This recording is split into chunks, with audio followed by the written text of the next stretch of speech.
The more money that you make, the more money that you have, the more good you can do in the world. Can you feel that? I've had conversations with people before and they're like, well, I don't need any money. I don't, for me, it's not about the money. And I'm like, I get that.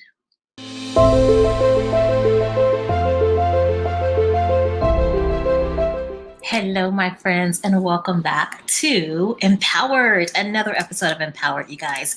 As a reminder, this is a 12-episode podcast series designed to help you embrace your brilliance as a holistic health coach, consultant, provider, okay?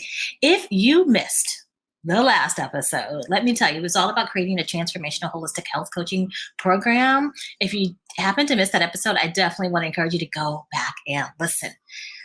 But for today, you guys, today we're tackling the topic of money shame, and healing your relationship with money.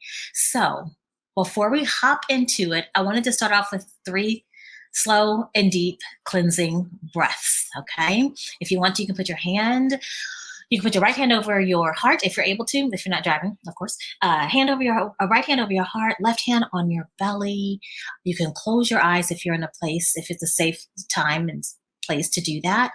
And again, if you're driving, you can always come back and hop in, okay? So let's take a deep breath in and out. Another deep breath in.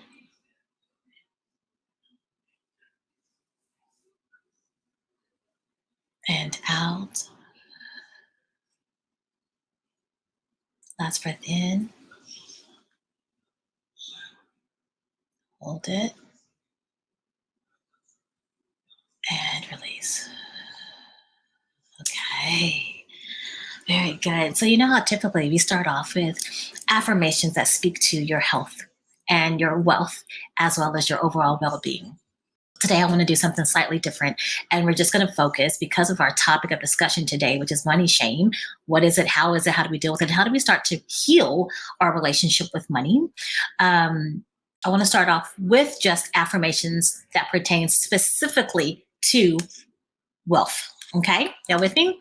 All right, I won't repeat them 3 times like I typically do. I'm going to just repeat each of them once. All right, so you guys can repeat after me. I am always attracting abundance. I was about to repeat it again. I do that every time, so I'm so used to saying it 3 times. Okay, next one. I am so happy and grateful now that money flows to me in increasing quantities from multiple sources on a continuous basis. I'm going to repeat that one because it's kind of long. I am so happy and grateful now that money flows to me in increasing quantities from multiple sources on a continuous basis. Nice. Money flows to me in expected and unexpected ways. I am worthy of the wealth I desire. I'm going to repeat that one since that is our topic. I am worthy of the wealth I desire. One more time for good measure. I am worthy of the wealth I desire. Awesome. Money is safe with me. Money is safe with me. Every dollar I spend returns to me massively multiplied. I accept all abundance into my life with gratitude. Awesome. Take a deep breath. All right, how do you feel? For some of you that felt good. And for others of you, certain ones, particularly the money is safe with me, may not have felt very safe in your body. It may not have felt very good to say. And that and I will say this, and this actually applies to with all of the affirmations that I just shared that you just repeated. If there are any of them that when you said them, you're like, oh, like it literally created a sensation, a feeling in your body, that is actually an indicator that there's some work that needs to be done in that area. There's some healing that needs to occur as it relates to that and as it relates to your relationship with money. So let's jump in. And I just really want to share with you why I'm actually bringing this to you today.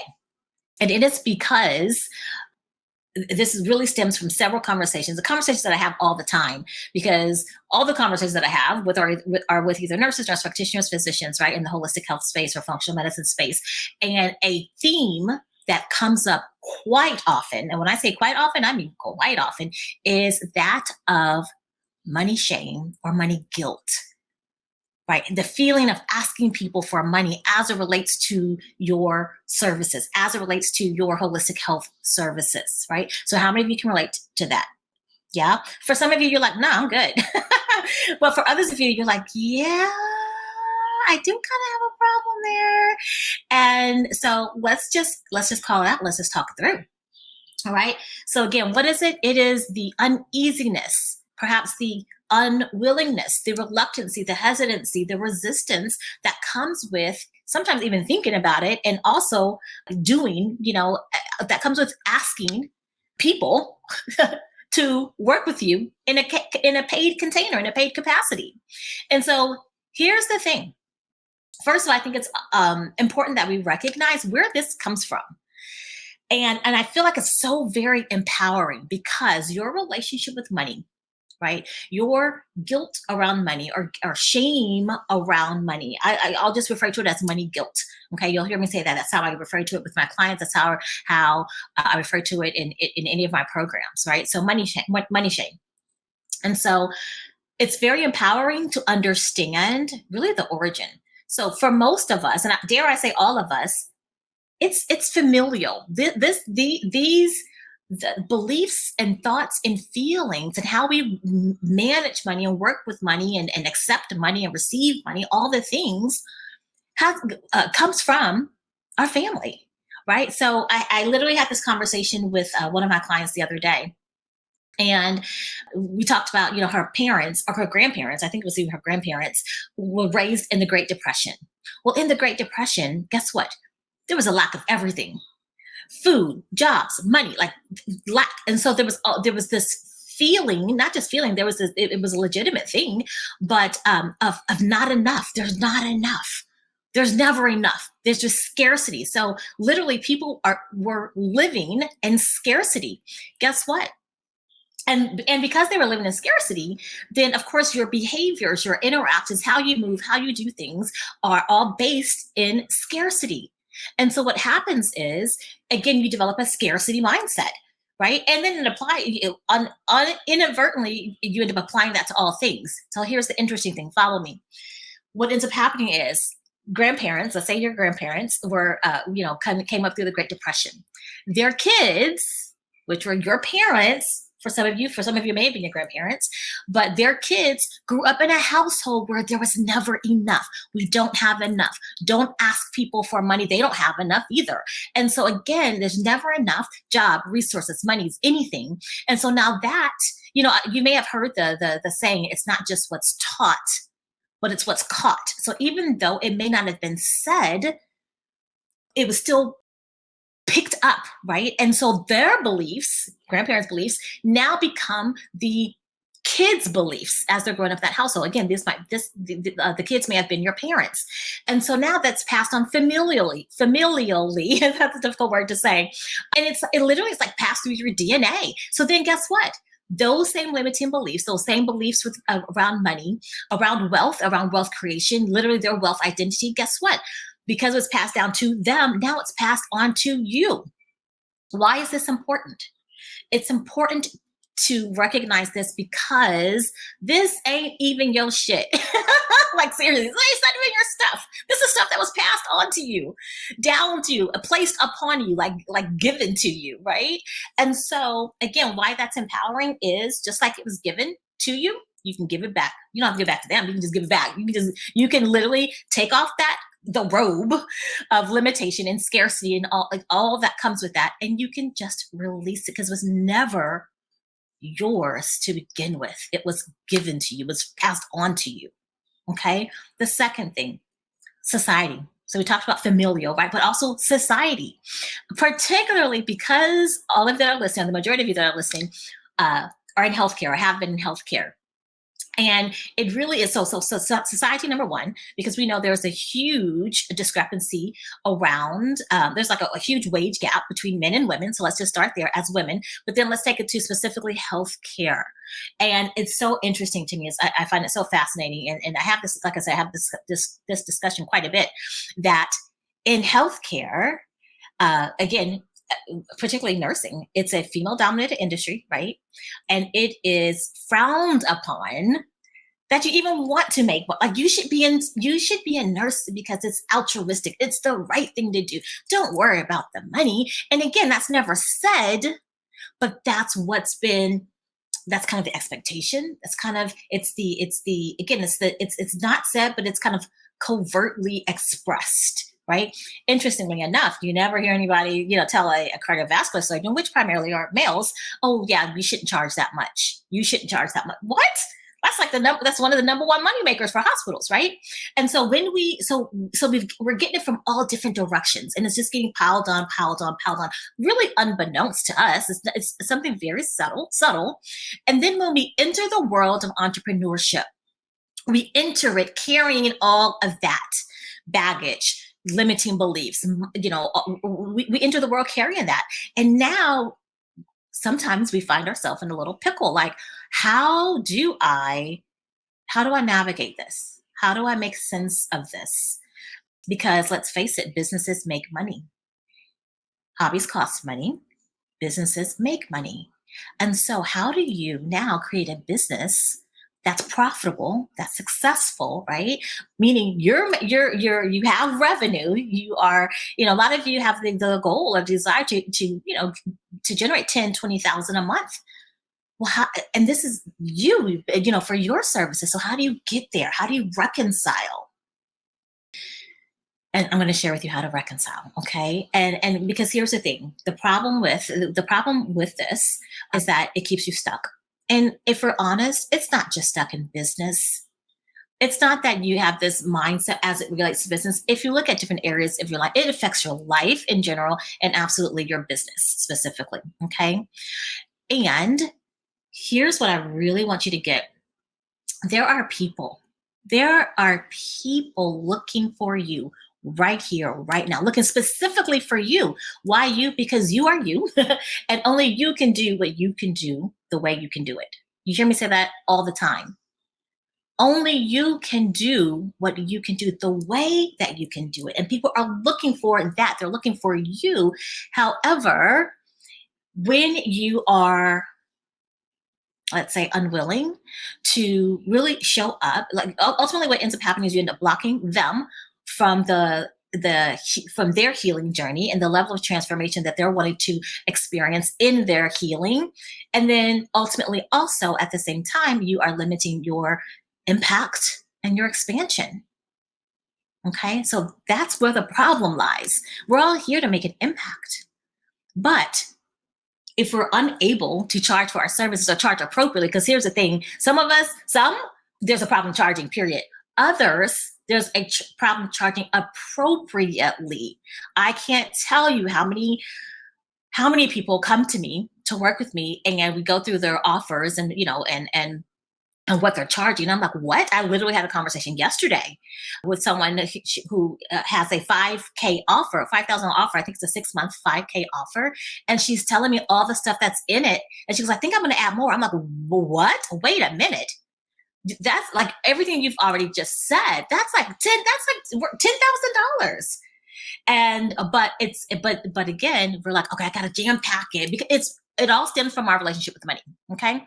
And so it's important to, and this is what I share with her, and it's very important to really make the distinction that one, you have on, let's say on the left side, maybe you have a desire to serve, the underserved. Okay, guess what? That can be your philanthropic, endeavor, philanthropic mission. But for your business, those people are not your ideal client, right? They're not your ideal client. So, and this was like an aha moment for her when we were talking about the distinction between the two, because she said, well, I feel guilty asking them for money because they don't have it. Well, you're right. But guess what? You're not building your business with those people. You can still do, again, your philanthropic work with those people, but your business is a different group of people. It's a different demographic of people. It's people who have the resources and still need the support that you can offer, still need the help that you can offer. So for an example, my ideal client are high achieving women who are crushing it professionally, whether they are entrepreneurs or whether they, work in corporate or wherever they work. They're crushing it. They're in leadership roles. They're crushing it professionally.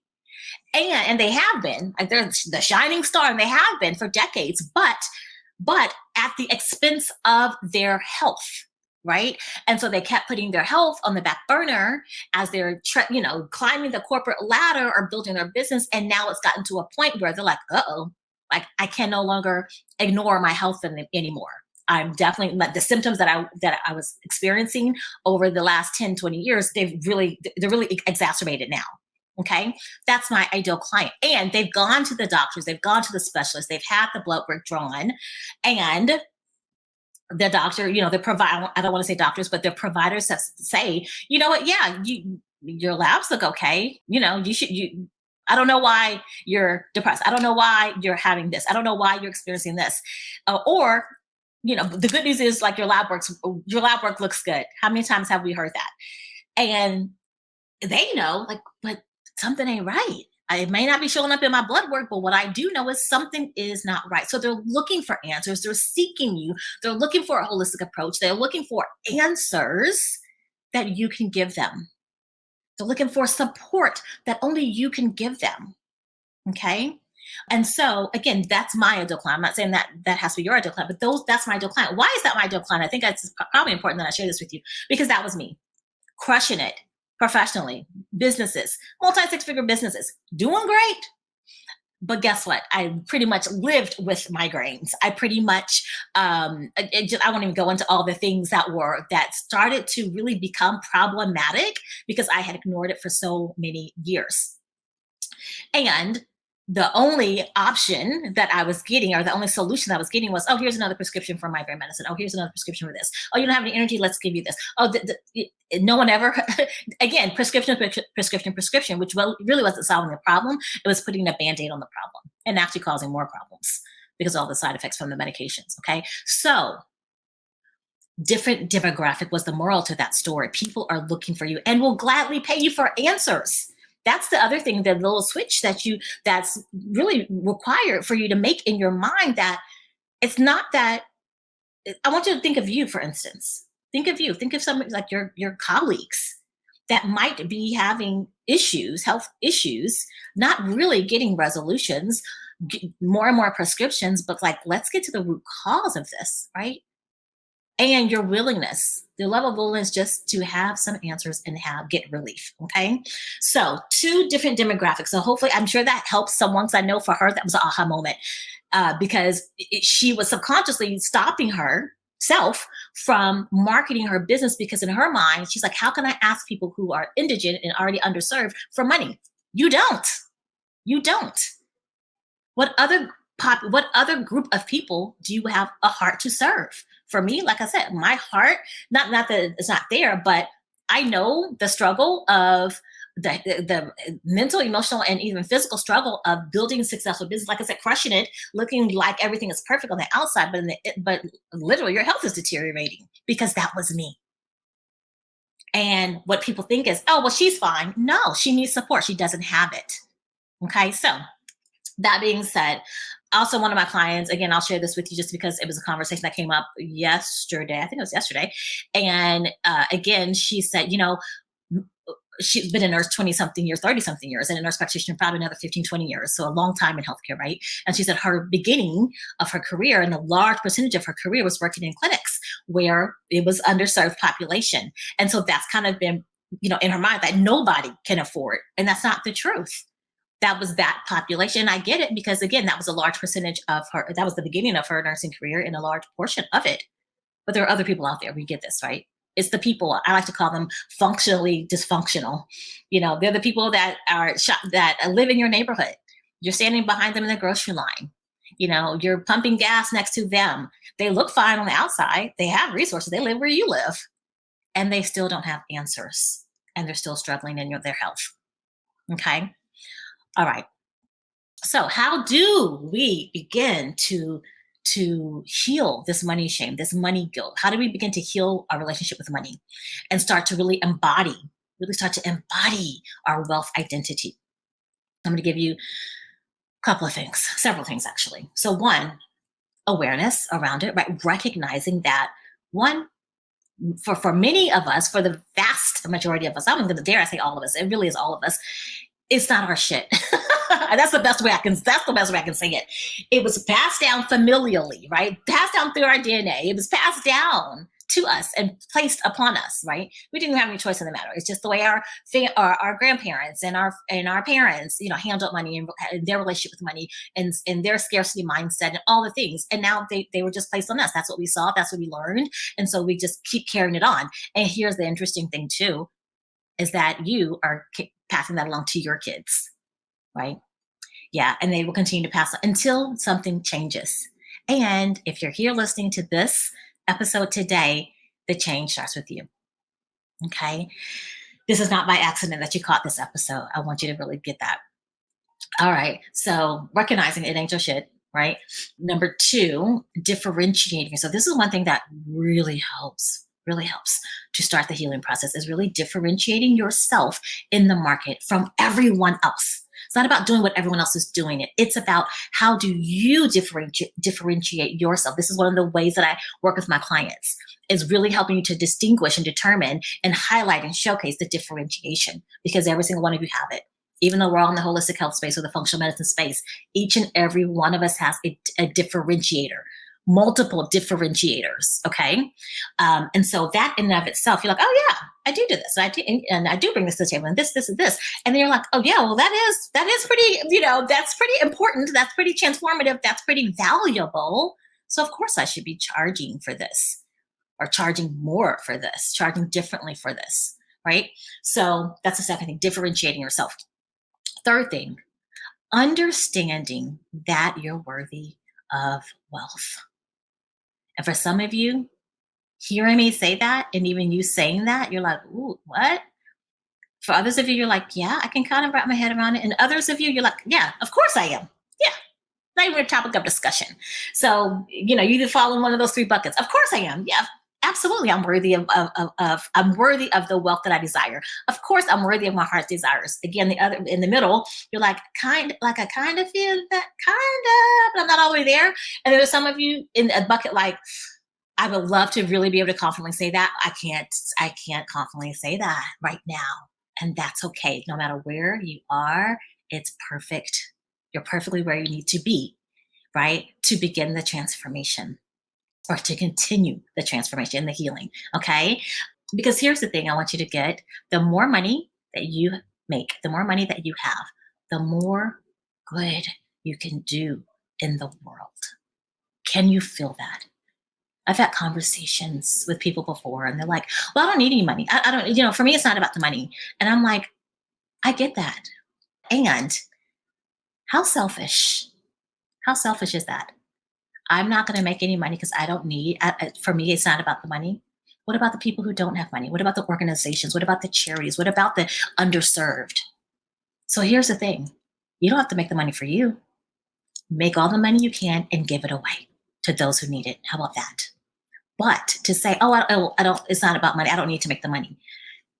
Now I know that that's coming. Number one, it's not true. Really, it's not true. You believe that it's true, but it's not true. And then number two, that's really a very selfish way of thinking. Because guess what? We're all connected. We're all here on this earth, right? And if you're all just about you, I'm just going to make just enough for me. No, like I said, if you don't want it, I'm not saying keep it. Make it, give it away. Bless the world. Give it to someone who does need it. If that is you, if that has been your way of thinking. Okay. All right. And, I guess I could go on and on and on and on and on about that, because those of you who know me know that I am so passionate about normalizing wealth in the hands of women in healthcare. Why? Because we innately have a heart to help. And again, the more money we have, the more we are able to help. Okay. The more good we're able to do in this world. And I truly, truly, truly mean that. So there's only so much we can cover on a podcast, right? But this at least starts the conversation. We go really deep. We do somatic work, embodiment inside of my Quantum Leap Experience program. But what I want to do to close this podcast today is I'm actually going to give you. So I kind of went through four things actually you can do. Well, three things. One, recognize that ain't your shit. You can give it back, right? You can disrobe. You can unlearn. You can unlearn and then relearn how to view money. And it's a tool, to be quite honest. And it's neutral. Money's not good or bad. It's neutral, right? So again, so I don't go into a whole nother tangent, but recognizing that it's familiar, it's not familial, it's not your stuff, you can give it back. Number two, differentiating yourself in the market, which is a huge, huge, huge piece. Three, understanding that you are worthy of your heart's desires. You are worthy of wealth. Okay. And I want to give you a couple of prompts. So this is something that we do inside of the Quantum Leap Experience, but I want to continue this conversation or give you some, let's call it homework. So it's a couple of journaling prompts. Grab yourself a coffee, tea, matcha, whatever. Go sit by the pool, sit by some water, sit on the balcony, just sit in your cozy spot and grab a little notebook. And I want you to journal without overthinking, just like feel into this and just write it out. What was your money story growing up? What was your money story growing up? There's never enough money. Money doesn't grow on trees. We're not the Rockefellers, whatever it is. What was your money story growing up? We all have one. Just journal it out. This is for you. This is for you and your development and your healing. You're healing your money relationship with money. Okay. Second journaling prompt. I just want you to use 5 words. 5 words or less. 5 words or less. Describe your relationship with money. Yeah, just describe your relationship with money. 5 words or less. Not sentences. 5 words. Okay. And then the third journaling prompt I want to give you today is, what to you is the purpose of money? There's no right or wrong answers here, y'all. There's no judgment here. This is you and your development and your healing and part of your healing process. Okay. Part of you shifting your wealth identity or creating your wealth identity and shifting your relationship with money. Okay. And I will tell you this, I have a whole list of journaling prompts. So if you're like, oh, those are good, I feel like I need more. You guys are connected to me on social media. My IG and Facebook and LinkedIn handles are listed below in the show notes, or will be listed below in the show notes. And so reach out to me on one of those platforms, one of the social media platforms, and just send me a DM. Send me the words wealth identity. That's it. I'll know exactly what you mean. And I will send you a list of, I think I have like 10 or 20 journaling prompts. Okay.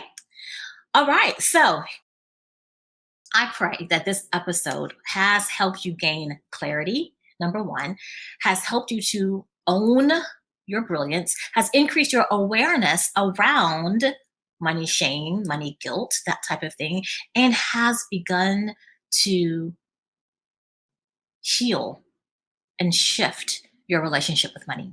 Okay. And ultimately, I pray that this episode has left you feeling empowered. That being said, this is my ask of you. This is my ask. One, share this episode with a nurse practitioner, healthcare provider, right? Who needs this. Because this is pervasive with female healthcare providers or healthcarepreneurs, like nursepreneurs, people that have their own business, or nurses and healthcare providers that have their own business, okay? Pervasive. So share it with them, okay? 2, again, DM me the word wealth identity on any of the platforms, and wealth identity, and I will send you the 10, 15, whatever it is, journaling prompts so that you can continue your healing your relationship with money and shifting your wealth identity. Okay. All right. That being said, join me next week for episode 6. Oh my God, we're halfway finished. Halfway through this series, episode 6 of Empowered. You'll get an opportunity to meet my client, Glennis. Oh my gosh. And you'll hear about her experience in the Prosperous Practitioner program, but also you'll hear her experience. It actually kind of ties together with this, and that was not planned, but you'll hear her experience of really shifting her identity, her self-identity, really shifting her starting to shift her relationship with money and how that has translated into her business.